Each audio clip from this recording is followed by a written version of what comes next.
Taxi cab number എന്ന് കേട്ടിട്ടുണ്ടോ? പണ്ടൊരിക്കൽ ഒരു ഗണിതശാസ്ത്രജ്ഞനായിരുന്ന GH ഹാർഡി തൻ്റെ കൂട്ടുകാരനായിരുന്ന ശ്രീനിവാസ രാമാനുജനെ കാണാൻ ആശുപത്രിയിലെത്തി. സംസാരത്തിനിടയിൽ ഹാർഡി പറഞ്ഞു, ഞാൻ വന്ന കാറിൻ്റെ നമ്പർ 1729 ആണ്. യാതൊരുവിധ പ്രത്യേകതയും ഇല്ലാത്ത നമ്പറാണ്. പെട്ടെന്ന് തന്നെ രാമാനുജൻ ഹാർഡിയെ തിരുത്തി.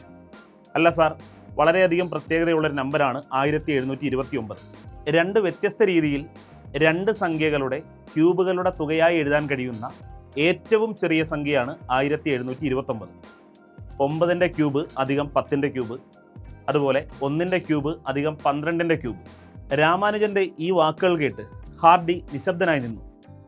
രാമാനുജൻ്റെ അതിരില്ലാത്ത നമ്പർ സെൻസ് ലോകം തിരിച്ചറിഞ്ഞ നിമിഷമായിരുന്നു അത്. ആ സംഭവത്തിന് ശേഷം ഇത്തരം സംഖ്യകളെ അറിയപ്പെടുന്ന പേരാണ് ടാക്സി ക്യാബ് നമ്പറുകൾ. രണ്ട് രീതിയിൽ രണ്ട് സംഖ്യകളുടെ ക്യൂബുകളുടെ തുകയായി എഴുതാൻ കഴിയുന്ന സംഖ്യകൾ പിന്നീട് അറിയപ്പെട്ട പേരാണ് ടാക്സി ക്യാബ് നമ്പറുകൾ.